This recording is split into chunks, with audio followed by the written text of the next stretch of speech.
welcome to astrologymission.com। इस video में हम कवर कर रहे हैं कि जिसे हम देख नहीं सकते तो हम उस सत्ता को नकारें या अपनी असमर्थता कहें, क्योंकि इस ब्रह्मांड में, इस संसार में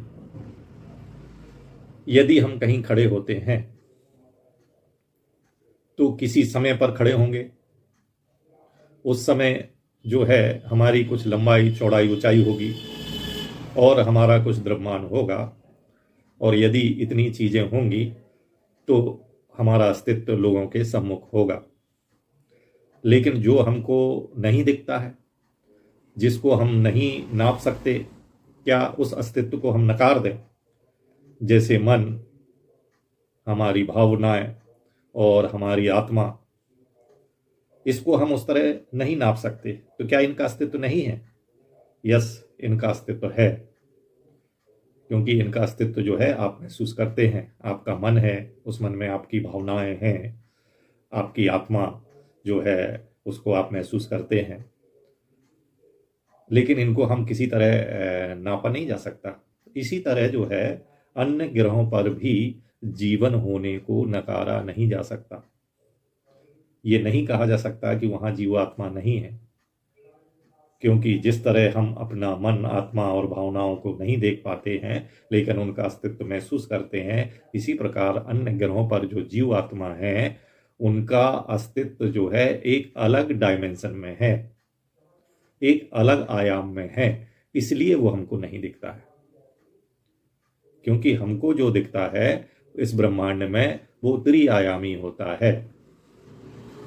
जो चौथा आयाम है, जिसको टाइम और स्पेस बोलते हैं, वो आयाम है समय और अंतरिक्ष का। इस आयाम को हम देख नहीं पाते हैं, लेकिन इस आयाम का अस्तित्व है और इसमें आत्मा है। और ये जो समय और अंतरिक्ष है, जो टाइम और स्पेस है, ये एक दूसरे से स्वतंत्र नहीं है, एक दूसरे से जुड़े हुए हैं और एक दूसरे के बिना अधूरे हैं। इन दोनों को गति के अनुरूप बदलना होता है और ये एक दूसरे को प्रभावित करते हैं।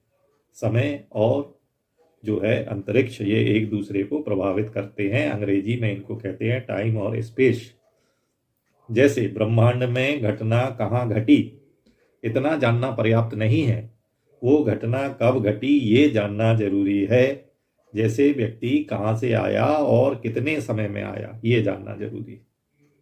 तो वो चीजें जो हमारे लिए दृष्टि में दृश्य नहीं है, लेकिन उन चीजों का अस्तित्व है, क्योंकि वो कहाँ है, वो जिस डायमेंशन में है उस डायमेंशन तक आपकी दृष्टि की पहुंच नहीं है। इसलिए कहा गया है, उपनिषदों में आया है, वेदांत में, दर्शन में आया है कि आत्मा को हम देख सकते हैं, जान सकते हैं, छू सकते हैं, उसका जो है अभ्यास कर सकते हैं। आत्मा बारे दिष्टव्यम सोतव्यम मंतव्यम निधिध्या सितव्य, कि आत्मा को हम जान सकते हैं, देख सकते हैं, छू सकते हैं। तो फिर ये बात आती है कि कहाँ है आत्मा जिसको हम छू सकते हैं? तो उसके लिए आया है, शिवम शांतम अद्वैतम चतुर्थम मन्यन्ते सा आत्मा सा विज्ञे, कि वो चेतना की चौथी अवस्था जो है तुरीय अवस्था, उस अवस्था में आत्मा है और वो आत्मा शिव है, वो शांत है। शिवम शांतम अद्वैतम, अद्वैत है, एको ब्रह्म द्वितीयो नास्ति, उसको हम देख सकते हैं। और वो चौथा आयाम है टाइम और स्पेस का। तो उस आयाम में जो जीवात्मा है, वो आयाम जो है हम समाधि की अवस्था में, हम ध्यान अवस्था में उसको देख सकते हैं। तो जो हम देख नहीं सकते, जो व्यक्त नहीं है, उस अव्यक्त को आप जो है मन, भावना और आत्मा के रूप में महसूस करते हैं। इसी प्रकार जो दूसरा जीवात्माएं हैं जिनको हम नहीं देख सकते, उनका अस्तित्व है।